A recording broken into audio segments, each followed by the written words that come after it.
हादरनि 77थि सुबुंखान्थि सानाव दिल्लीनि बर' फरायसुलिफोरनि बाख्नायजाथाव हाबा। सुबुंखान्थि सान फालिथायाव बागुरुम्बा, दावस्रि देलाय, मोसाग्लांनाय, बालाहामा आरो बारदै सिख्ला बर'नि दोरोङारि मोसानायफोरनि महर होगोन दिल्लीनि सा 24 बर' फरायसुलिफोरा। गोदान दिल्लीनिफ्राय जोंनिसिम बे समाव गिदिर खौरां। 26 जानुवारि खालि हादरनि राजथावनि गोदान दिल्लीनि इन्डिया गेटआव खुंजागोन हादरनि 77थि सुबुंखान्थि सान फालिथाय।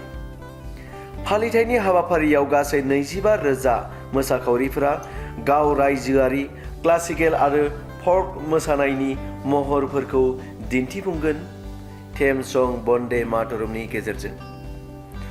बन्दे मातरम बायदि हादरनि माहारियारि मेथाइया 150 बोसोराव आगान होनायखौ लानानै बे गिदिरथार दिन्थिफुंनायखौ मावफुंनो साखाफारा हादरनि हारिमु बिफाना।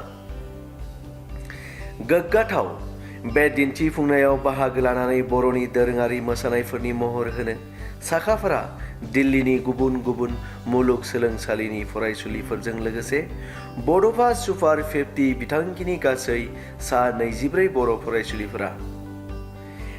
बे दिन्थिफुंनायनि बाहागोदार महरै जाफुंसार होनो थाखाय मिनिस्ट्रि अफ कालचारनि बेन्दोङाव थानाय संगीत नाटक एकाडेमीनि बिथोन बायदियै सा 24 बर' फरायसुलिफोरखौ दैदेनगासिनो दिल्ली मुलुगसोलोंसालि दालाइ एबसुनि आफादगिरि PhD स्कलार हादुंगोरा नार्जारिया।